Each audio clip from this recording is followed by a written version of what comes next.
Hey guys, my name is Michelle and I'm a high performance coach and lead trainer at Mish Coaching and Training. In this video, I want to talk to you about my point of view on rejections and failures, how you can use your failures and rejections to your advantage. Let's not waste our time. Let's get into it. Let's rock and roll. Guys, I want this to be an honest conversation, so I'm not going to hold myself back and I'm going to put everything on the table. Now, let's get real for a moment. At some stage in your life, you're going to fail at something. You're going to suck at something. You will have to go through some failures, rejections. As a matter of fact, on some occasions, you will have to go through more than your share of rainy seasons and shitstorm before you get to the promised land, before you get your one yes. But this is what I want to tell you. Every problem, every rejection has a lesson to teach you and a purpose to serve you. So do not fight that. Do not resent that. It's a part of life. It is just the way it is. Now, if you are going through, if you're feeling that you are going through more than your share of denials, disappointments, and more than your share of rainy seasons, please remember that the universe will never put you through something you cannot handle. Okay? The reason you're going through that problem because the universe has bigger and better things for you in store. Now, suffering happens when we compare ourselves, our journey with someone else's journey, when we ask ourselves lousy questions such as, why me? Why did it have to happen with me? That's where the suffering starts. Now, I am not trying to be all philosophical and esoteric with you for no reason. The reason I'm telling you because I had to go through more than my share of shitstorm. Now, I came to Australia 9 years ago when I was 23 years of age. I came with $3,000 in my pocket and $40,000 of education loan. Now, when I came to Australia, I had a very thick Indian accent and my English was terrible. Now, my first job was with one of the telecommunication companies as a sales consultant. Now, it was a commission-based job, so I only make money if I make a sale, and I walk away with no money if I don't sell anything. Now, I still remember my first day on the field. I had this appointment coming in next 30 minutes. I was scared, worried, really anxious, and really concerned about my future in Australia. I noticed that I was, my mind was rushing through thousands of things which would go wrong. I noticed that I was paralyzed by the fear. And this is what happens when you're paralyzed by the fear. You become overwhelmed. And when you're overwhelmed, the first thing you got to do is you take a step back and you don't move forward. You stop taking action. But again, I had this appointment come in next sort of 20 minutes. So I just took a deep breath, knocked the door, and we started the presentation. And again, I didn't get a sale. And I was terrible, literally making a fool out of myself. I was fumbling through the presentation and we were just moving in circles, not achieving anything. I quickly realized that, so I wrapped up my presentation. Now, as I was walking out of the door, I came to a realization that, okay, I sucked at that. It was a terrible presentation, really made a fool out of myself. But you know what? I did not die. I did not die, even though I was terrible. And the reason I did not get a sale, not because of all the disadvantage I had on the paper. The reason I didn't make any money because I just didn't know my presentation. I just didn't know enough about my products and services, and that was a game changer for me. Over the next 4 to 5 months, I became a dedicated student for sales and marketing. I read every book I can get my hand on. I perfected my presentation, objection handling thousands of times before it came out naturally.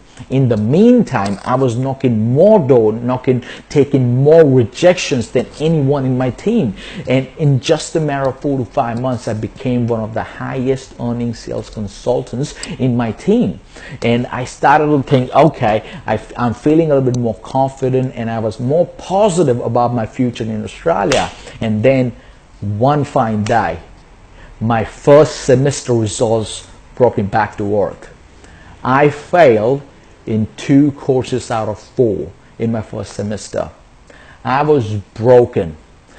All the money I had earned making sales, I had to use that savings to pay off the subjects, pay off the tuition fees.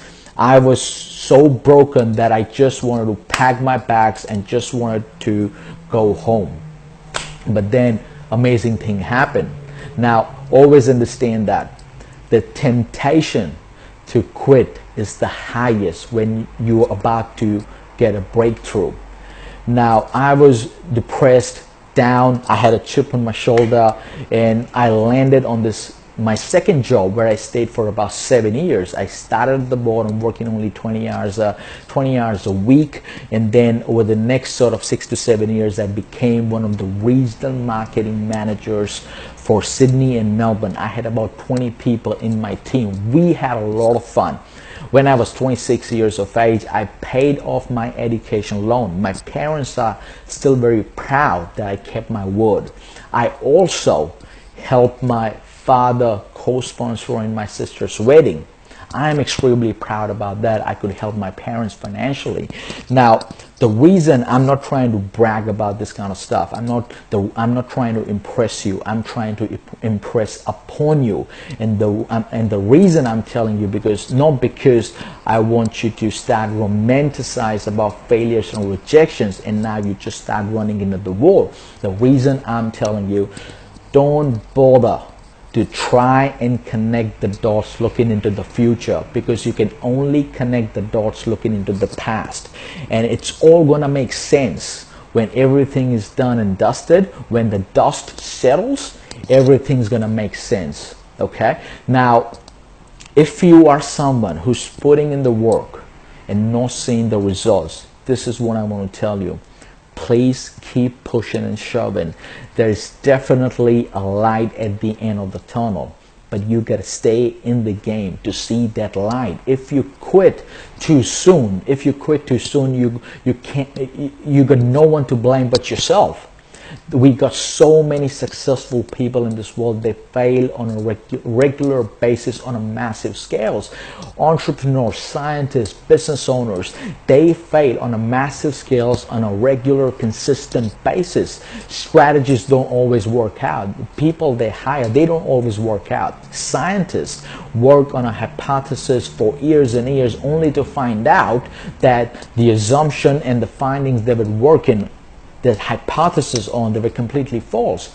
It is okay to fail, and as I said earlier, every problem, every rejection has a purpose to serve you, has a lesson to teach you. So learn what you gotta learn from the mistakes you made. Do not let your current limitation become your future limitation. Learn from the mistakes, and those problems not gonna go away from your life until you learn your lessons.